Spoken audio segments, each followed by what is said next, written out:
ബാബു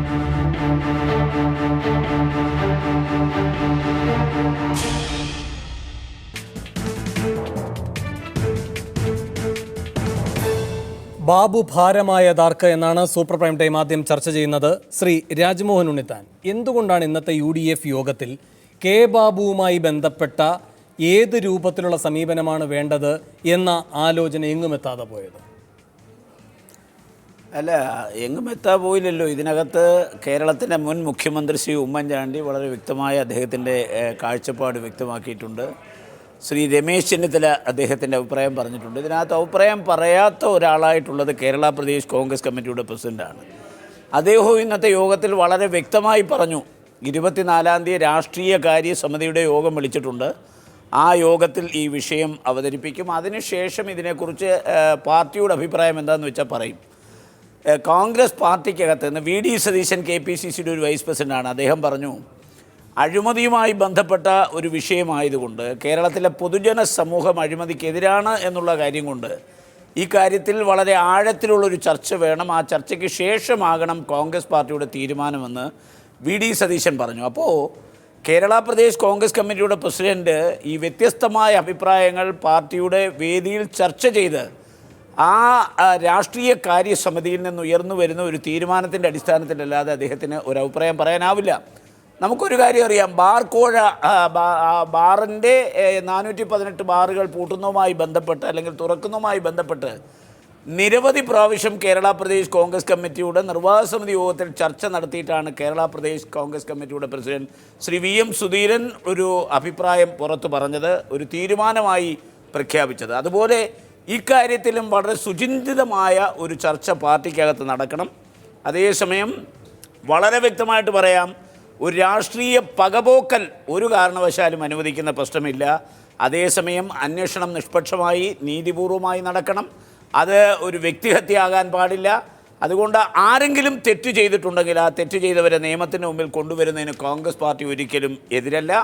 അതേസമയം ആളുകളെ അപമാനിക്കാനും അവഹേളിക്കാനും അപകീർത്തിപ്പെടുത്താനും രാഷ്ട്രീയ ഭരണാധികാരം വിനിയോഗിക്കുന്നതിനെ ഒരു കാരണവശാലും അംഗീകരിക്കാനും കോൺഗ്രസ് പാർട്ടിക്കാവില്ല. ശ്രീ വർഗീസ് ജോർജ്, താങ്കൾ ഇന്ന് UDF യോഗത്തിൽ പങ്കെടുത്തതാണ്. സുധീരൻ ഇതിൽ പ്രതികരിച്ചിട്ടില്ല എന്നത് എല്ലാവർക്കും അറിയുന്ന കാര്യമാണ്. അത് ശ്രീ രാജ്മോഹൻ ഉണ്ണിത്താൻ ചൂണ്ടിക്കാട്ടുന്നത് പോലെ സംഘടനാപരമായി വ്യത്യസ്താഭിപ്രായമുള്ളൊരു വിഷയത്തിൽ അധ്യക്ഷൻ എന്ന നിലയിൽ ഏകാഭിപ്രായം സ്വരൂപിക്കേണ്ടതുണ്ട്. അതിനുശേഷം പ്രതികരിക്കാം എന്ന സാവകാശം തേടലാണോ? അങ്ങനെയെങ്കിൽ ഘടകകക്ഷികൾ എന്തിനാണ് അതൊരു പരാതി രൂപേണ ഇന്ന് ഉന്നയിച്ചത്?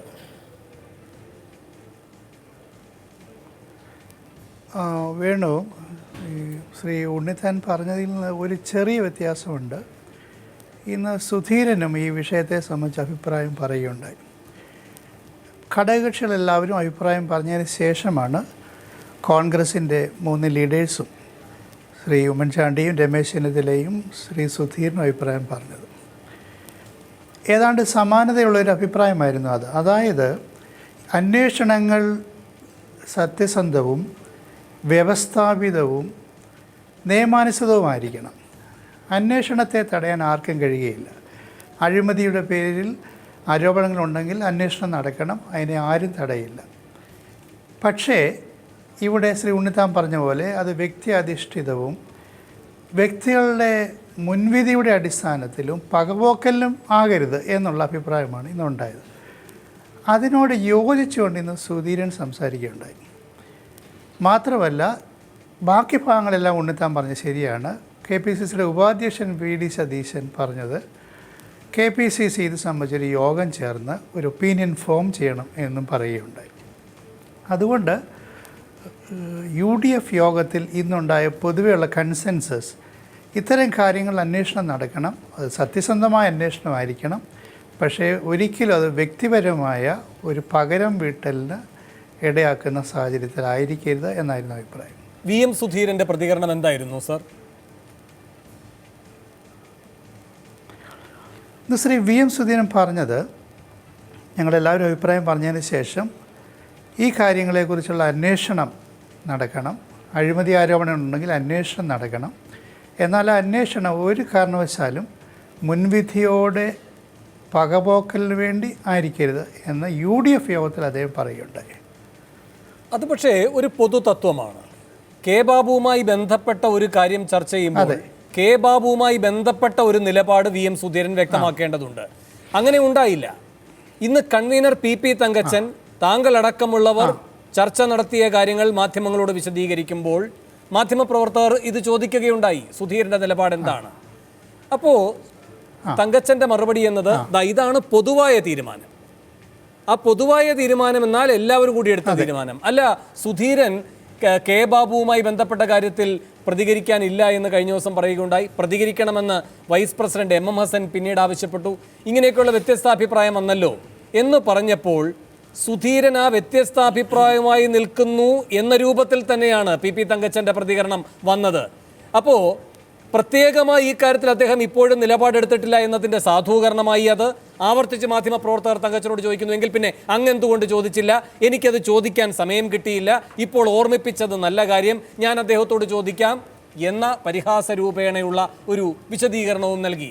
അങ്ങ് പറയുന്ന അത്ര സുഗമമായല്ല VM സുധീരൻ അധ്യായം UDF യോഗത്തിൽ അവസാനിച്ചത് എന്ന് വ്യക്തമല്ലേ? വേണു, അത് കോൺഗ്രസിൻ്റെ ഉൾപാർട്ടി പ്രശ്നങ്ങളുമായിട്ടോ ആഭ്യന്തര വൈരുദ്ധ്യങ്ങളുമായിട്ടോ അത് ബന്ധപ്പെട്ടിരിക്കാം. പക്ഷേ ഞങ്ങൾക്കാർക്കും ഇന്ന് സുധീരൻ്റെ സ്റ്റേറ്റ്മെൻറ്റിൽ ഒരു അവ്യക്തത തോന്നിയില്ല. കാരണം ഇപ്പോഴത്തെ ചർച്ചകളുടെ റെഫറൻസ് കെ ബാബു ആണല്ലോ. കെ ബാബുവിൻ്റെ പേര് പറഞ്ഞില്ലെങ്കിലും ഈ പൊതുതത്വം അദ്ദേഹം പറഞ്ഞോടുകൂടി അദ്ദേഹം ഒരു നിലപാട് വ്യക്തമാക്കിയില്ലേ എന്നാണ് എനിക്ക് തോന്നുന്നത്. സുധീരന് ഇക്കാര്യത്തിൽ അവരുടെ പാർട്ടിയുടെ നിലപാടിൽ നിന്ന് സമ്പൂർണ്ണമായിട്ട് മാറി നിൽക്കാൻ സാധിക്കുമോ? ശരിയാണ്. ഞാൻ താങ്കളിലേക്ക് തിരികെ എത്താം. ശ്രീ സണ്ണിക്കുട്ടി അബ്രഹാം, സുധീരൻ ഈ പൊതു നിലപാടിനൊപ്പം നിൽക്കുന്നുവെന്ന് അങ്ങ് വിലയിരുത്തുന്നുണ്ടോ? അല്ല, സുധീരന് അദ്ദേഹത്തിൻ്റെ നിലപാട് ജനങ്ങളോടാണ് പറയേണ്ടത്. അത് ബാബുവിന് അനുകൂലമാവട്ടെ അല്ലെങ്കിൽ ബാബുവിനെ അംഗീകരിക്കാതിരിക്കുന്ന ഒരു നിലപാട് അദ്ദേഹം എടുത്തോട്ടെ, അത് അദ്ദേഹത്തിന് എടുക്കാം. അദ്ദേഹം അത് പരസ്യമായിട്ടാണ് പറയേണ്ടത്. അപ്പോൾ ഇന്നലെ അദ്ദേഹം ചോദിക്കുമ്പോൾ അദ്ദേഹം പറഞ്ഞത് നോ കമൻസ് എന്നുള്ളൊരു വാക്കാണ് പറഞ്ഞത്. ഇവിടെ ഇപ്പോൾ ഉണ്ണിത്താൻ, ശ്രീ ഉണ്ണിത്താൻ ഒരു പരിധിവരെ സുധീരനോട് വളരെ അടുത്ത് നിൽക്കുന്ന ഒരാളാണ്. അദ്ദേഹം വളരെ വ്യക്തമായിട്ട് പറഞ്ഞല്ലോ, പരസ്യമായിട്ട് പറഞ്ഞല്ലോ, അതായത് ഇത് അന്വേഷണം നടക്കണം, ഇക്കാര്യത്തിൽ ഒരു വ്യക്തിഹത്യ പാടില്ല, അല്ലാതെ ഒറ്റപ്പെട്ട അല്ലെ ഏകപക്ഷീയമായ അന്വേഷണം പാടില്ല എന്ന് ഉണ്ണിത്താൻ ഇന്ന് ഈ ചർച്ചയിൽ പറയുന്ന കാര്യങ്ങൾ വേണമെങ്കിൽ ശ്രീ VM സുധീരനെ പറയാവുന്നതേ ഉള്ളൂ. പിന്നെ അദ്ദേഹം പറഞ്ഞത് ഇത് വളരെ സൂക്ഷിച്ച് കൈകാര്യം ചെയ്യണമെന്നുള്ള മട്ടിൽ, അതായത് ഇനി ഈ രാഷ്ട്രീയ കാര്യ സമിതി ചേർന്നിട്ട് ഒരു തീരുമാനമെടുത്തിട്ട് അന്നേരം അഭിപ്രായം പറയാമെന്നൊക്കെ പറയുമ്പോൾ കോൺഗ്രസ്സിൽ അതൊന്നും അല്ലല്ലോ നടക്കുന്നത്. നമ്മൾ കോൺഗ്രസ്സിൽ മിനിറ്റിന് ആളുകൾ പ്രസ്താവനകൾ ഇറക്കുകയും പാർട്ടിയുടെ നയത്തിനെതിരായിട്ട് പോലും അഭിപ്രായം പറയുകയും ചെയ്യുന്ന ആളുകളാണ്. അപ്പോൾ ഇതൊക്കെ ഇപ്പോൾ KPC പ്രസിഡന്റ് സ്വാഭാവികമായിട്ടും പാർട്ടിയുടെ അഭിപ്രായം പാർട്ടി ഫോറങ്ങളിൽ ചർച്ച ചെയ്തിട്ട് പറയുന്നതാണ് ഭംഗി. പക്ഷേ അദ്ദേഹം അങ്ങനെയൊന്നും അല്ലല്ലോ ഇതുവരെ പറഞ്ഞുകൊണ്ടിരിക്കുന്നത്. എല്ലാ കാര്യങ്ങൾക്കും അദ്ദേഹത്തിന് നിലപാടുണ്ട്. ശ്രീ KM മാണിക്കെതിരായിട്ട് രണ്ടാമത്തെ അന്വേഷണം വന്നപ്പോൾ അദ്ദേഹം പറഞ്ഞല്ലോ, KM മാണി അനുകൂലിച്ചുകൊണ്ട് അദ്ദേഹം സംസാരിച്ചല്ലോ. പക്ഷേ ബാബുവിൻ്റെ കാര്യത്തിൽ അദ്ദേഹം ഒരു അദ്ദേഹം അഴിമതി ചെയ്തോ അല്ലെങ്കിൽ അദ്ദേഹം ഇതിനകത്ത് മോഷ്ടിച്ചോ എന്നൊന്നും എനിക്കറിഞ്ഞുകൂടാ. പക്ഷേ ഈ ചർച്ചകൾ, ഈ റെയ്ഡ്, അന്വേഷണം, ഇതിൻ്റെയൊക്കെ പരിണിതഫലമായിട്ട് ബാബു ഒരു വലിയൊരു കൊള്ളക്കാരൻ എന്നുള്ള മട്ടിലാണ് കേരളത്തിലെ പൊതുസമൂഹത്തിൽ ഇപ്പോൾ അദ്ദേഹം നിൽക്കുന്നത്. അല്ലെ, അദ്ദേഹത്തെ അങ്ങനെയാണ് ഇപ്പോൾ പ്രതീക്ഷിച്ചിരിക്കുന്നത് മാധ്യമങ്ങളും എല്ലാവരും കൂടെ ചേർന്ന്. അപ്പോൾ VM സുധീരന് ഒരു ബാധ്യതയില്ലേ? ഒരു ബാധ്യതയില്ല. ഇപ്പോൾ ഉമ്മൻചാണ്ടി പറയുന്ന തലത്തിലെങ്കിലും അല്ലെങ്കിൽ രമേശ് ചെന്നിത്തല പറയുന്ന രീതിയിലെങ്കിലും അദ്ദേഹത്തെ ന്യായീകരിക്കണമെന്ന് ഞാൻ പറഞ്ഞില്ല. കാരണം അദ്ദേഹം, എനിക്ക് തോന്നുന്നു കേരളത്തിൽ ഇപ്പോൾ 3 പേരാണ് അഴിമതിക്കെതിരായിട്ട് ഫൈറ്റ് ചെയ്യുന്ന 3 പേരാണ്. ഒന്ന് ജേക്കബ് തോമസ്, ഒന്ന് VS അച്യുതാനന്ദൻ, ഒന്ന് VM സുധീരൻ. അപ്പോൾ അദ്ദേഹത്തിൻ്റെതായ നിലപാടുകളുണ്ട്. അപ്പം ഇതുപോലെ ഇപ്പോൾ ഇങ്ങനെ നമ്മൾ പറഞ്ഞ പോലെ ഒരു വലിയൊരു അഴിമതി കാട്ടി ഒരാളായിട്ട് ചിത്രീകരിക്കപ്പെട്ട് നിൽക്കുന്ന ഒരാളിനെ VM സുധീരനെ പോലെ ആൾക്ക് ന്യായീകരിക്കാൻ പറ്റത്തില്ല. പക്ഷേ ഈ ന്യായീകരണത്തിൻ്റെയും ഈ നോ കമൻസ് എന്ന് പറയുന്നതിൻ്റെ ഇവിടേക്ക് ചില പ്രദേശങ്ങളുണ്ട്, ചില സ്ഥലങ്ങളുണ്ട്. അവിടെയെങ്കിലും നമുക്ക് VM സുധീരനെ കാണേണ്ടതായിരുന്നു എന്നാണ് ഒരു KPCC പ്രസിഡന്റ്, VM സുധീരൻ വ്യക്തിയെക്കുറിച്ചല്ല, KPCC പ്രസിഡന്റ്, പാർട്ടിയെ നയിക്കുന്ന പ്രസിഡന്റ്, ഞാനീ പറഞ്ഞ 2 ഈ പോയിന്റുകൾക്കിടയിൽ എവിടെയും അദ്ദേഹത്തെ നാം കാണേണ്ടതായിരുന്നു എന്ന് എനിക്ക് തോന്നുന്നു. പക്ഷേ 24-ാം തീയതി വരെ സാവകാശം തേടുന്നത് രാഷ്ട്രീയകാര്യ സമിതി ആലോചിച്ചതിന് ശേഷം തീരുമാനം പറയാമെന്ന് പറയുന്നത് ഒരു ഒഴികഴിവാണോ? അത് പൂർത്തിയാക്കപ്പെടേണ്ട ഒരു ഉറപ്പാണത്. ഒഴികഴിവെന്നൊന്നും ഞാൻ പറയുന്നില്ല. പക്ഷേ നമുക്കറിയാം ഈ കേരളത്തിൽ കോൺഗ്രസ് പാർട്ടി എങ്ങനെയാണ് പ്രവർത്തിക്കുന്നത്. കോൺഗ്രസ് പാർട്ടി അഖിലേന്ത്യാ തലത്തിൽ കോൺഗ്രസ് പാർട്ടിയുടെ കാര്യം AICC വർക്കിംഗ് കമ്മിറ്റി കൂടിയിട്ടാണ് പറയുന്നത്. ബന്ധപ്പെട്ട ആളുകൾ ഒന്നുകിൽ സോണിയാഗാന്ധി അല്ലെങ്കിൽ രാഹുൽ ഗാന്ധി പറയുന്നു, ഇവിടെ KPC പ്രസിഡന്റ് പറയുന്നു, പ്രതിപക്ഷ നേതാവ് പറയുന്നു, ഉമ്മൻചാണ്ടി പറയുന്നു. ഒന്നും ചർച്ചയൊന്നുമില്ലല്ലോ. ഇതൊക്കെ ചർച്ച ചെയ്തിട്ടാണ് പറയേണ്ടത്. ഇത്തരം കാര്യങ്ങൾ വളരെ സുചിന്തിതമായ സുവ്യക്തമായ ഒരു തീരുമാനം 24-ാം തീയതിയിൽ ചേരുന്ന അങ്ങനെയൊക്കെയാണ് നടക്കേണ്ടത്. പക്ഷേ ഇതുവരെ അങ്ങനെയൊന്നും അല്ല നടക്കുന്നത്. പക്ഷേ ബാബുവിൻ്റെ കാര്യം വന്നപ്പം രാഷ്ട്രീയകാര്യ സമിതിയിലേക്ക് പോകുന്നു. ഇനി രാഷ്ട്രീയകാര്യ സമിതി ഉണ്ടായില്ലായിരുന്നെങ്കിൽ ചിലപ്പോൾ എക്സിക്യൂട്ടീവ് വിളിച്ചു ചേർത്ത് ചർച്ച ചെയ്തിട്ട് നമുക്ക് ബാബുവിൻ്റെ കാര്യത്തിൽ ഒരു നിലപാടെടുക്കാമെന്ന് പറയുമായിരുന്നുവെന്ന് എനിക്ക് തോന്നുന്നു. പക്ഷേ ഇങ്ങനെയൊന്നും അല്ല കേരളത്തിലെ കോൺഗ്രസും കോൺഗ്രസ് നേതൃത്വം ഇതുവരെ പ്രവർത്തിച്ചുകൊണ്ടിരിക്കുന്നത്. അത് കാണുമ്പോഴാണ് നമുക്കിതിനകത്ത് ഒരു ഇഷ്ടക്കേടോ എന്തൊക്കെയോ ചില പ്രശ്നങ്ങളുണ്ടോ എന്ന് നമ്മളെപ്പോലുള്ള പാവങ്ങൾ, വലിയ അറിവുകളൊന്നും ഇല്ലാത്ത ആളുകൾക്ക് തോന്നുന്നു.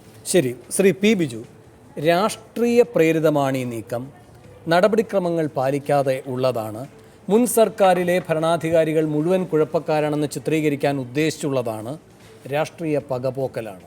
ഇത് UDF ഇന്നൊരു തീരുമാനമെന്ന നിലയിൽ PP തങ്കച്ചനിലൂടെ വിശദീകരിച്ചിരിക്കുന്നവരുടെ നിലപാടാണ്. ഇത് രാഷ്ട്രീയ പ്രേരിതമാണോ?